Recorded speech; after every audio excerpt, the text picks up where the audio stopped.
Il y a une chose qu'Allah m'a apprise à travers l'épreuve. Pendant longtemps, je pensais avoir confiance en Allah. Je le disais avec ma langue, je répétais tout va bien se passer, Allah va m'accorder une issue. Mais avec le recul, j'ai compris que mon cœur n'avait pas encore atteint cette certitude. Je connaissais les versets, je connaissais les paroles d'Allah. Je savais qu'Allah est le plus sage. Mais il y a une différence entre connaître une vérité et la vivre. Quand l'épreuve était là, je regardais surtout les difficultés. Et je me demandais pourquoi il m'arrive tout ça, comment je vais m'en sortir. Et pourtant, je me répétais aussi qu'il y avait un bien immense dans toute chose. Et il y a même des moments où j'ai flanché, des moments où j'ai désespéré, des moments où par faiblesse j'ai eu une mauvaise opinion de mon Seigneur, et qu'Allah me pardonne. Et ce qui me touche le plus, c'est que malgré mes faiblesses, malgré mes doutes, malgré les moments où j'ai vacillé, Allah ne m'a jamais abandonné. Il ne m'a jamais délaissé, au contraire. Il m'a laissé revenir vers lui, il m'a guidé, il m'a éduqué, il a fait grandir ma foi. Puis l'épreuve est passée, et c'est seulement après que j'ai compris. J'ai compris que des portes qui se fermaient étaient une protection, que certains retards étaient une miséricorde, que certaines douleurs étaient en réalité le chemin vers un bien que je n'aurais jamais imaginé.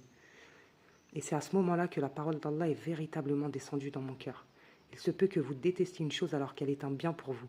Et il se peut que vous aimiez une chose alors qu'elle est un mal pour vous. Allah sait tandis que vous ne savez pas. Subhanallah. Tant qu'on ne vit pas certaines choses, on ne les comprend pas réellement avec le cœur. Regarde le prophète Youssouf alayhi salam. Ses frères l'ont jeté au fond d'un puits.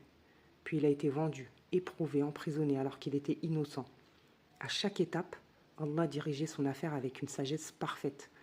Et des années plus tard, Allah a voulu que celui que ses frères avaient jeté dans un puits soit celui qui les accueille en Égypte et leur remette leurs provisions. Subhanallah.